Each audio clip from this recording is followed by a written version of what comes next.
You are listening to the Living Legacy Podcast.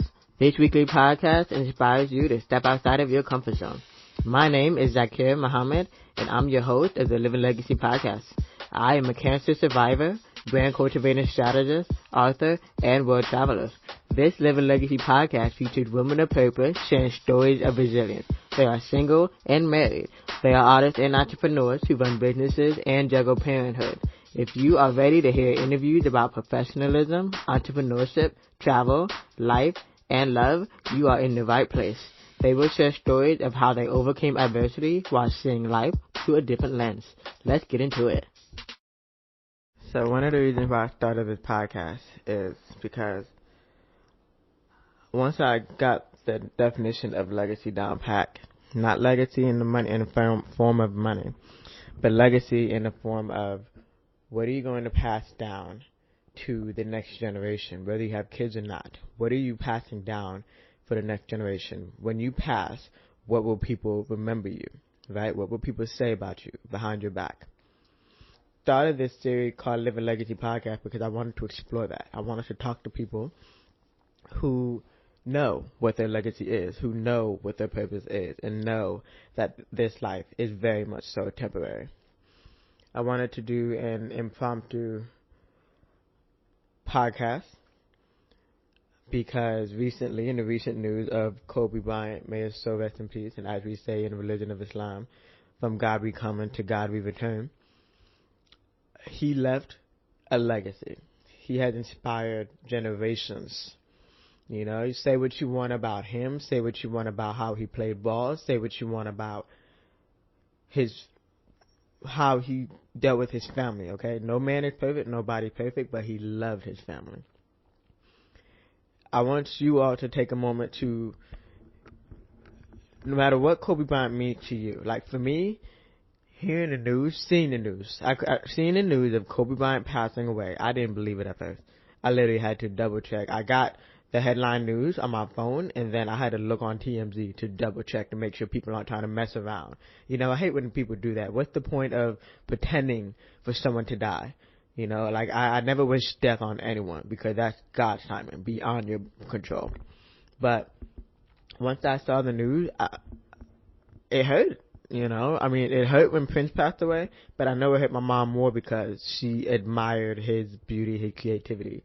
This hurt because I am a huge basketball fan. If it wasn't for Dwayne Wade, I probably also would not know who Kobe Bryant is, right? If I remember correctly, I love basketball so much that almost every birthday game when I lived in Miami, Florida, was against the LA Lakers in Miami. So if I remember correctly, I have seen him play live in person. And he's an amazing player, but the most important thing is that he knew this, right? He left basketball to be able to be closer with his family. He left basketball to pursue other ventures, right? So his legacy includes not just basketball, but perseverance, but overcoming adversity, but not putting your eggs all in one basket, you know? So his life is a great example of something you should look up to. You know, obviously the positive sides, not so much the negative sides. He has books out. He's got podcasts. He's been podcast guest. He's done endless interviews. He started an interview series. He's been an investor. You know, just if you don't know who he is as a person, not just a basketball player, because sometimes that's a completely different persona. Because you got to do what you got to do, right, while you're on the court. It's a competitive sport. But just take a look at who he was outside. And, you know, may his soul rest in peace. And it's so crazy that your life is not worse than anybody else's. Like, I feel the pain of his wife and kids. I'm a wife. I'm not a mom yet. Okay, I'm sorry. I'll take that back. I am a mom. I will talk more about it. I've talked about it. I was recently a podcast guest where I talked about it publicly for the first time about losing a baby. So if you want to hear that out, listen to that episode. It was Infertility and Me with Monique. So look for that episode where I was a special guest on infertility and me. I believe it was episode 14. But take this time. I just wanted to interrupt this podcast session for you to really take the time to either study the greats. Like, that's what I do. That's how I'm able to perfect my craft, because I do study the greats, not just their work, how they live. That's why when I choose my favorite artists, music artists, I study their life, right? Some people may not like the way they live. Some people may not like who they married or who they love or who they date. That's none of your business. But I study who they are as a person, what made them tick, what made them who they are. And I encourage you to do the same. You know, if you're ever losing inspiration, memoirs, audiobooks, podcasts, YouTube. The inspiration is out there. And, you know, nobody can ever be duplicated or replicated. But there's definitely lessons and words to live by and learn by. Welcome back to the Living Legacy Podcast. This episode is part 2 of the interview or conversation with my mom. So part 1, you learned about my childhood cancer and what it was like growing up and how we dealt with it all, and even how we thrived and survived, and you kind of got a little peek into our relationship. So part 2, we're going to dive a little bit deeper, and we're going to talk about how cancers of any kind can affect marriages, because it's not always easy. And we talk about how we've made it through, and we talk about, you know, the book, of course. We continue to talk about the book, my memoir, which is called Seeing Life Through a Different Lens. My mom and I wrote together, and we talked about what it was like to survive retinoblastoma, the rare childhood eye cancer, up to now, because it is a rare childhood eye cancer. So it's very important to us that we share our story, because not many people are still alive to this day to be able to share their story. So I hope you enjoy this part 2 of the interview with my mom and I.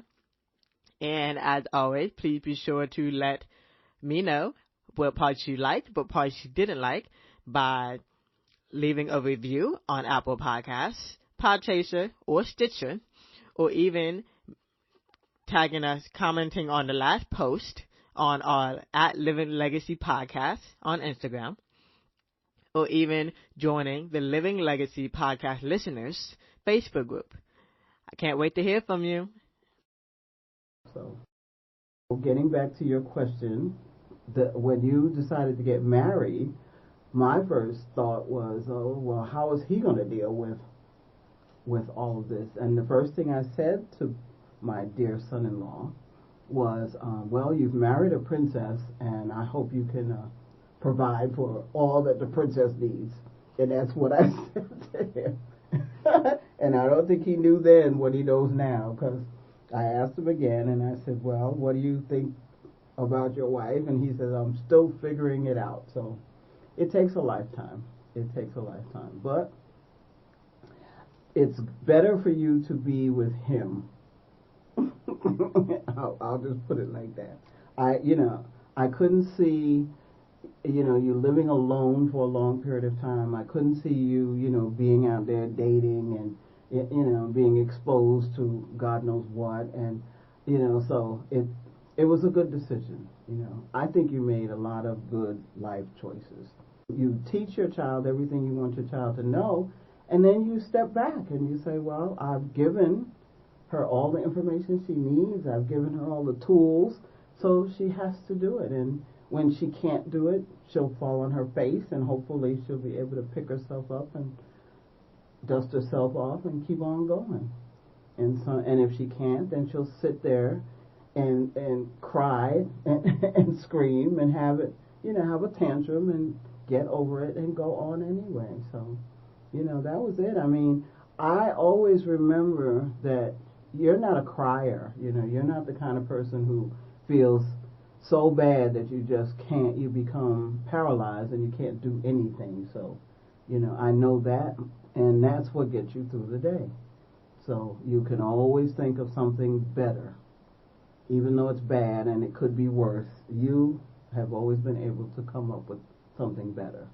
I think also, thank you for that, but I think also learned my limits, I guess. Mm-hmm. Do you remember that time we had just moved? Well, I think we're still talking about marriage because my next question is how did you and Daddy make it? But remember the point where we just moved to Florida. I just started the school, and Daddy was there but not there because it was the rough patch. And then I feel like I was just completely being a stubborn, disobedient girl, and all you simply asked was, "What do you need?" And I said, "I want to be with my sister."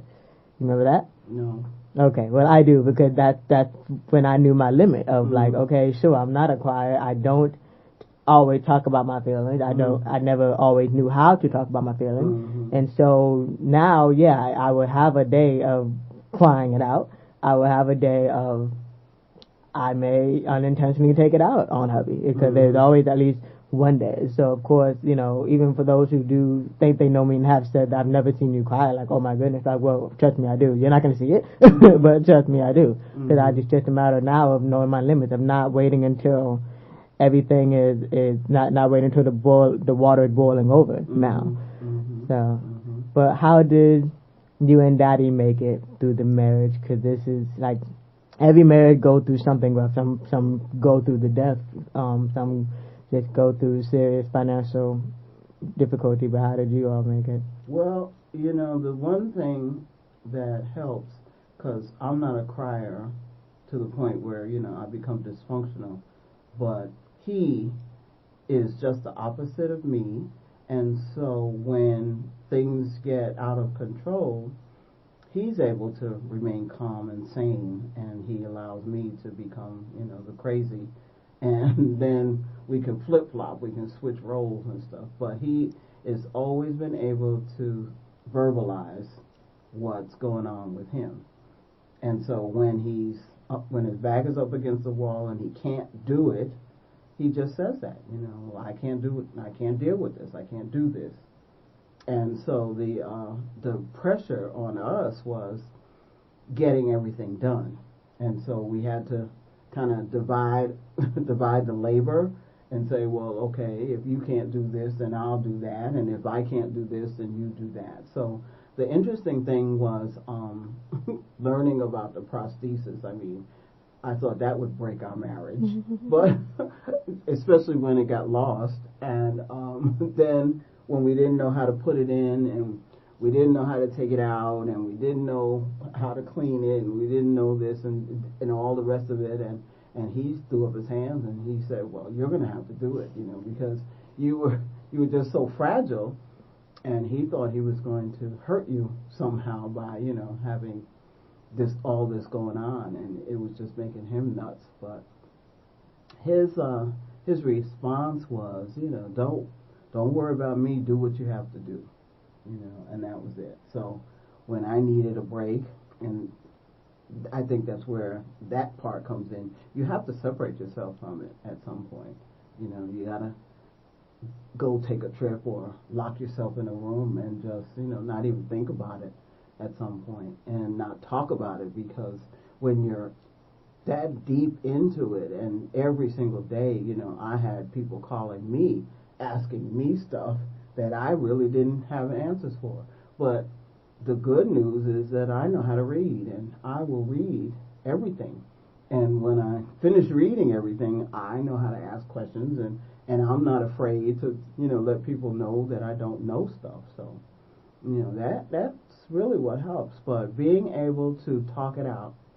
If I couldn't tell your father everything and listen to him tell me everything, then we wouldn't be here today. We would not, because my moods and his sense of humor would have clashed a long time ago. But we're so different that it works. We have a lot in common, but we are totally different people. And that's why you are who you are. You have so much of him in you and so much of me in you, so you're like, the combination of the two of us, which makes it real interesting to see you function. So I guess it seems like we're kind of going from like adulthood and then back on down. So you mentioned the first time about learning about the prosthetic eye.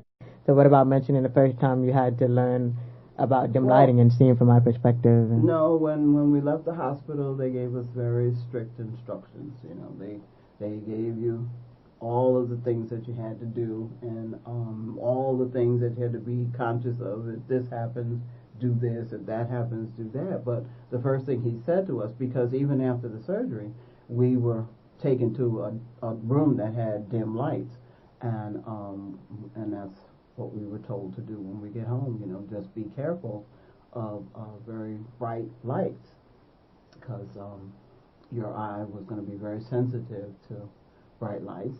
Then the other thing that we had to become conscious of was that since you were so little, and your peripheral vision, your ability to see, to your left and to your right was going to be impacted, because my first observation was that you couldn't make it through doorways without bumping into them, and I was concerned about that, because I said, well, is this a balance issue? Is this a vision issue? What is that? And so I was told that children who have surgery, on their right side, will not be able to discern what's right next to them. So, either you had to turn your head completely around to see what was there, or, we had to get you to feel, that this space was more to your right or more to your left. So, yeah, you were stumbling around and bumping into stuff, and we were like, okay, this is not cute, so we have to do something. And what we did was put padding in the doorways. So, we took towels and taped towels to the entrances and, all the corners and places that we figured you wouldn't be able to find your way without, because you just stood up and walked one day. You didn't crawl, or, it wasn't, you didn't explore your area. You just got up and started moving around. So it was quite interesting to see that. But that's what we had, and that's where the work began. They were teaching you how to adapt to having monocular vision. And so what we do now is the same thing that we did then, is that, when we're talking to you, we know which side to sit on. And when we're getting you to do things, we know which way to walk. And when you and I go shopping and stuff, I find myself still doing the same thing, like either walking on your left side or talking to you from the right side or standing in front of you. So, those things are embedded in us now. So. And then I think also, I'll probably say this for those, coworkers who are unaware of okay, just making sure that if we are having a conversation, if you can tell by my eyebrows or whatever that I am listening to you, even though you're to my side, if we're not looking, face to face. Well, I know when you're not listening to me is when you turn off your hearing aids, and you do it, you try to be so cool with it, you just flip them off, and then you're sitting there, and you have this silly grin on your face, and I'm like, oh, she did it again. And I told your father that one day. And then he uses that, and he says, okay, well, if you don't want to hear this, then just turn off your hearing aids. So, yeah, there are little things that, children do. And a friend of ours, her son, she said that the kids were always teasing him about his prosthesis at school. And you told me that you took it out. And one day he got so upset, and he said, okay, today's the last day, that they're going to do this. And he took the prosthesis out, and he dropped it in the other child's drink. And the prosthetic eye was just kind of floating around, and the kids jumped up from the table, ran away screaming. And he was laughing and laughing. And then that's when they stopped bothering him. So, you do what you have to do. But the parents have to be flexible, they have to be agile, they have to be quiet when it's time to be quiet, and they really have to create a balance between discipline and freedom, because you want to protect your child, but you want your child to understand that they have to have limitations. They have to have restrictions. They just can't run wild And then you have to begin to understand and help your child understand that because this has happened to you, it's not something that you subject other people to. You know, you just don't walk up to people and say, I have cancer and you better be nice to me, you know, that kind of thing. You have to be able to create that balance in their own mind that the way you treat people is the way you will be treated. And I think I wanna add on to that, because growing up, I think that's also sometimes that ended up also being an introduction to some of my friendship, because sure, they would know me because we had the same classes together, we had the same athletics together.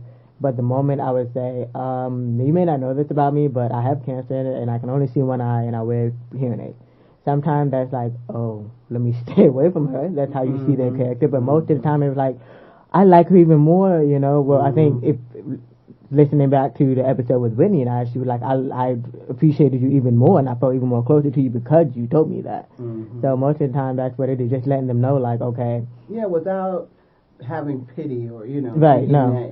Like, the moment they say I'm sorry, I'm like, for what? Yeah, right. And making sure that they understand that, you know, you have good days and bad days just like everybody else, so.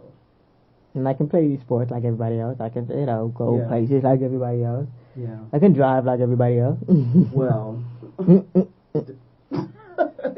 we won't talk about your driving, okay? Anyway, do you have any other questions for me? We're wrapping up the last few minutes of it. Any other questions for me? Well, I want to know what you're going to do next. I mean, I heard you say, you know, you want to travel and see all these other places that you haven't seen. And I'm thinking, well, if you're going to write, then you write from your own personal experiences. So, are we writing about our own personal experiences, or are we going to bring in the whole community of retinoblastoma families and begin to write about other people's experiences? And if we're going to be writing, are we going to maybe put together a photographic exhibition somewhere? And, you know, I mean, all these things that you have inside you, you know, they're going to come out one way or the other. So I have to just ask. So, yeah, I guess the answer to your question is yes, all these goals that have been inside me, the bits and pieces that I've shared with you, like, yeah, I feel like the year 2020 is the year of at least bringing all of that out from inside of me, from, you know, not just on the paper, but my word of the year is actions, or taking action on these things. And so, yes, combining everything that had given me joy thus far, combining everything that I've accomplished so far, including National Geographic, including learning how to edit videos and documentaries, including photographing people, including writing about my travels, and also being able to interview people.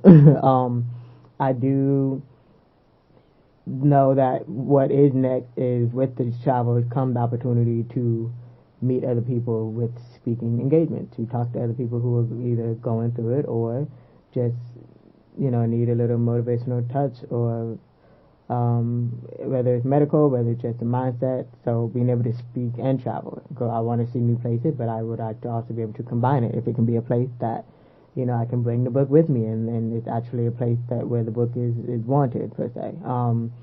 And sure, I'll always have my camera with me, even if it is a camera phone. I always have my camera with me to be able to, you know, record also now the stories of other people. Like, people naturally have always gravitated toward me, so now, of course, with their permission, sharing their story. So yeah, the next phase I really do think is telling other people's stories, using my skills. I've got my story out there, which was something that was just kind of inside of me, inside of the both of us for a while. So now it's time to share other people's stories. I think that's what's next. That's probably what the next book will be, is the next person's stories. Yeah, just kind of using all my skills, combining it into one, and that's what will be the next project, and also be the next part of my rebranding as myself, and for, you know, my businesses. So. Well, I'm going to go back to your question about me and your dad and how we were able to get through it. And the one thing that is consistent in both of our lives is prayer. And when we taught you how to pray, that's what really kind of sealed the family pot. You know, we decided that we have to be prepared to accept our own destiny, and each of us have a different destiny. You know, it's all been pre-planned, pre-decreed. And so being able to have someone in your life who will pray with you, pray for you, and teach you more about prayer. So, you know, what we learned from all this was that every parent, every family has their own test. And some parents, and I think I mentioned this to you before, when retinoblastoma came into their lives, some parents packed their bags and walked off and left. Other parents who stayed together had something, you know, in their lives that kept them, you know, strong. And in our situation, it was prayer. We had to pray because that's what gave us strength, and that's what helped us to, you know, go forward. But at this point, our prayers are for gratitude, because had we not done the things that we were supposed to do, our lives would be different today. But because we never put more importance on anything than our faith, and so we were preparing ourselves mentally, emotionally, spiritually for whatever may happen. And when you do that and you accept that you are not in control of any of this, that your life, although you've been given this life, is not really your life. It's all the energy, all the time, all the money, and it's the way that you decide how you're going to use those things. And so we decided that we were going to use the time to help as many other people as we could help, and we were going to use the money, whatever money it was, to help as many people as we could help. And we were going to study. You know, we were going to study everything that we could about retinoblastoma. We were going to study everything we could about you, about giving you what you needed, and about ourselves. But we would stop 5 times a day and pray. And pray that, you know, we hear the inspiration, that we hear the guidance, because, you know, when it comes time to making decisions, and you have to have some quiet time, and you have to be able to sit back and just listen. You know, some people say they're vibrations, some people say it's, you know, this, it's that, it's the other, but it's your own intuition. And when you listen to yourself, you hear your own heart, and then you know what to do. And you know if it's the right time to do what you want to do. So I just pray that you get enough sleep, you know, because that's really what's going to keep you healthy and strong. You have to rest. Okay? Superwoman, you have to find a way to rest. Okay. So and relax. Okay. I think I finally, it took 27 years, but I finally understand the word relax. Okay. So I want to end it with a quote that I've seen around. I think I saw it more when I was during my yoga days, when I was like getting into yoga. Give me the strength to accept the things that I cannot change, and the strength to change the things that I can. I don't remember the word, if it's God, but it's like to accept the things that I cannot change, and give me the strength or the serenity to change the things that I can. But so I'm gonna. You just write it down and put it in your pocket. No, that's the thing. I've had it on a sticky note, and now it left me. Now that it doesn't serve its purpose for me, but that's the quote. Okay. All right. Thank you, Mama. Thank you, Zaakirah. Thank you for listening to the Living Legacy podcast. Be sure to subscribe, follow, and download so you don't miss the next episode. If you want to learn more, you can visit ZaakirahNayar.com. That's ZaakirahNayar.com. Do you have any suggestions on a topic you want to be talked about? send me an email or leave them in a review. If you love this episode, be sure to share it with your friends.